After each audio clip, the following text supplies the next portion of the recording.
What'd you think of tonight? I thought I got some gripes. I wish Bernie would have took up the gloves a little bit more, but overall I think he did okay. What were your thoughts? I think what we're not talking about is that tonight is the 50th anniversary of the Stonewall riots, and the first openly gay candidate, Democratic for the Democratic Party, Pete Buttigieg, was on the biggest stage in the world on NBC, and you know what? He did a fantastic job. I think he's probably not going to win the nomination for the presidency, but I think he's a great candidate. I think he's talking about issues that are pertinent, things we need to be talking about, climate change. Yeah, I just think that's incredible. That's something we need to be talking about tonight. No, I agree with you on the history and the fact that what's nice about it is it's not really a thing. That not that it's not a thing. It's great that a gay man is running, but it's not really looked at as unique. People are just looking at him like any other candidate, which I take very kind of as a step in the right direction. Maybe it's because I'm a millennial. Maybe it's because, I like someone who can speak as many languages as he can. He's an intellectual, comes from a small town, can appeal to that Midwestern base. Of course, yeah, that appeals to me. Yeah, I'm going to totally disagree with you on policy. However, I'm down with him for, the history. I think on policy, listen, we've been in the Midwest so much. The problem with not just Mayor Pete, but all these mayors is gentrification. They basically make downtown beautiful, give away it to real estate developers, and then they leave the rest of the cities to rot, which has happened in South Bend and many other cities. So to me, I don't think there's a lot there. I think he speaks very well, but on policy, I don't agree. What do you think about tonight? So I was really surprised to hear a lot of the other candidates' stances on different issues. I knew Biden was going to be obviously like the big one everyone was looking for, obviously Bernie, but I thought like Christian Gillibrand and a lot of other like people to judge. I thought they all spoke very well about a lot of important issues. So it was really refreshing to me to hear a lot of candidates speak very well on issues that I think are very important, and that I'm excited to, definitely looking forward for the other debates. I got to be honest with you. I wasn't impressed with one candidate. His name's Joe Biden. Yeah, so I was telling her at some point during the debate that he didn't really do what everyone was expecting him. Like, he didn't really shine as much as people thought that he was going to. Shine? I don't mean this to be ageist. It looked like he needed a nap. I was going to say, I feel like Joe Biden is losing it. I feel like we're watching him lose it. There were so many moments where I could feel his fervor. I respect the desire to get your word in and to go through his record as the previous vice president, but something about it was so don't lose your cool there. I don't know. I felt like it was a little going into a danger zone for Joe Biden, where you could compare, talking about age, somebody like Bernie, who I feel personally holds himself together so well and is very articulate, compared to somebody like Joe Biden, who I feel relies on his vice presidency record. Which you mean his BFF bracelet with Barack Obama he tweeted out? Yes, that is what I mean too. That was really crazy, yeah. Personally, regarding the rest of the debate, I wish that we had been able, and we've been talking about this all night, but I wish that we had been able to bring up Ms. Kamala Harris's conviction record a little bit more. She has been arresting, I'll tell it to the camera, she has been convicting innocent black and brown people for decades in her position in California, and I just think that I wish that they had clocked her just a little bit more and asked her a little more detail, because I think she impressed a whole lot of people tonight, which is awesome, but I don't think that they really got to the heart of her past as a prosecutor. What's your name? Wait 1 second. What's your name? Maddie. Maddie, congratulations. You did more journalism in 2 seconds than NBC did in 2 nights. Because we weren't allowed in the debate because we would actually challenge Kamala Harris and Biden. But listen, and Ty could speak to this because he knows a lot about this topic. There's a lot of people in jail right now in California that appeals courts have said there's evidence that they didn't commit the crime. There's a problem where she was trying to put single mothers in jail for truancy, which disproportionately harms African Americans. 1 second, I want to ask Ty about this. She just brought up the point that Kamala Harris's record as AG district attorney didn't really come up. Yeah, no, I appreciated her bringing that up, because she was absolutely right. No one challenged her record in California. And that's the thing that I told you. I said, a lot of people are going to be impressed by her because they don't know who she is, and now it's their first time being her, like the whole nation seeing her. They're recognizing her. Oh, but if they dig and look into her record in California, they'll see everything she did. If you're from California, we know who she is.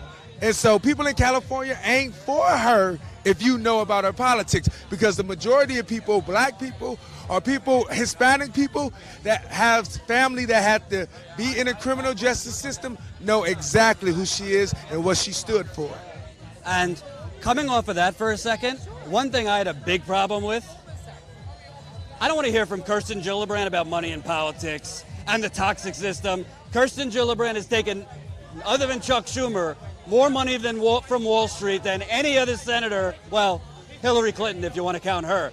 She has taken more money from Wall Street than just about anyone. So spare me how toxic money in politics is. This is the problem with politics, because they kind of get in this machine, they shuffle themselves around, and they pretend to be progressives in the last minute. It doesn't make her evil that she took money from Wall Street, but she voted for a lot of stuff that was very friendly to Wall Street. But tonight, she was pretending that, day one, she's going to take back democracy.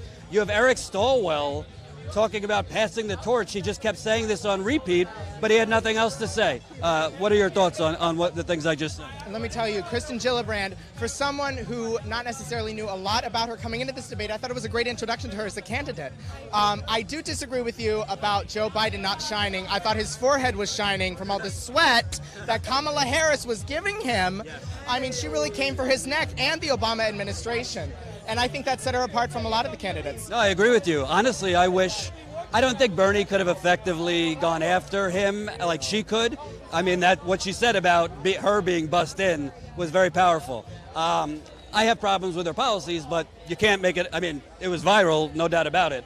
And I thought that was a great moment. And I think Biden was kind of just like trying to pick up his jaw off the floor. Another moment that I found pretty interesting was when you look at Kamala Harris, yes, she kind of went back on Biden 2 or 3 times. It was like somebody told her, like, if you don't have a breakout moment tonight, like, because she's kind of been in the single digits for the last few months. Yeah, so I think Bernie should have been more aggressive, because, I mean, Biden last week told Wall Street people, your standard of living ain't going to change one bit if I'm president. He just said that out loud. Bernie didn't bring it up. Biden also voted for NAFTA and TPP and all these things that Trump won in 2016 because he told the Midwest, I'm going to repeal NAFTA, I'm not signing TPP, and all these things. Real quick, we're in Miami. I didn't hear much on climate change. I don't know what you guys think. As far as the debate? Yes. No, the debate. I personally think that I'm a policy person. My heart is in getting black and brown folks out of jail for their drug possession, for example, where marijuana is now becoming legal in so many places. So personally, politically, that happens to be just something that I wish I heard more about as far as climate change goes. That's my number 2. And then abortion, but we're not talking about that right now. Another thing, sorry. No, go ahead.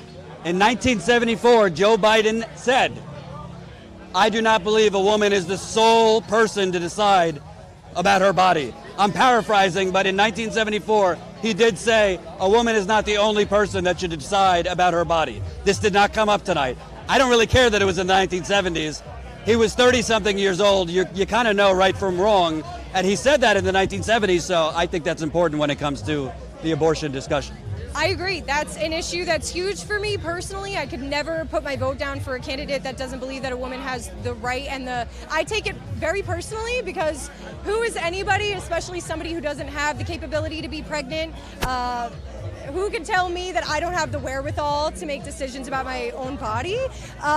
Somebody put it, I've seen it online, so I hate to not quote a source specifically, but some people don't like abortions, some people don't like children, and that is the whole argument. I believe that should be the simplicity of the whole argument. Let me tell you something. Sure. If you were a United States Senator and tried to pass legislation to tell Joe Biden if he could have a vasectomy or not, they would scream bloody murder. That's right. Well, I always say that if men could get pregnant, Planned Parenthood would be around here like gas stations. You could get abortion pills from a vending machine. So I truly believe it's a gender issue and it's a sex issue.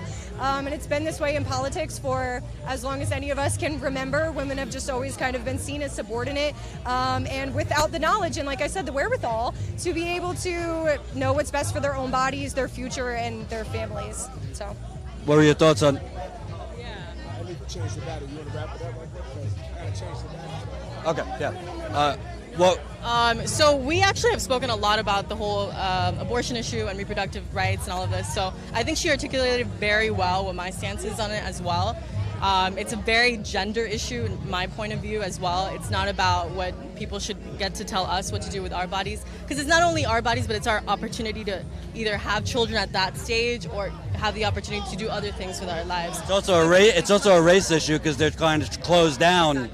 Yeah, so it's much more than just having a baby. It's everything else in our lives. We don't get it. We need the opportunity to do what is right for us in that moment. So yeah. Real quick, because we got to change batteries. Final thoughts. I think time's up. The women were the ones who really shined over these past 2 nights. Elizabeth Warren killed it last night. Amy Klobuchar, with her comment to, you can't even remember his name, about abortion rights. Tulsi Gabbard really shined. And tonight I thought Kamala Harris and Ms. Gillibrand did a fantastic job. Time's up. It's time for a woman in the White House. Hope you enjoyed that last video. Hop on over to statuscoup.com where you can sign up for our email list and become a member for as low as $5 to $10 a month. Membership is how we grow. That's statuscoup.com/join. And remember, join our email list so we can grow the revolution with you.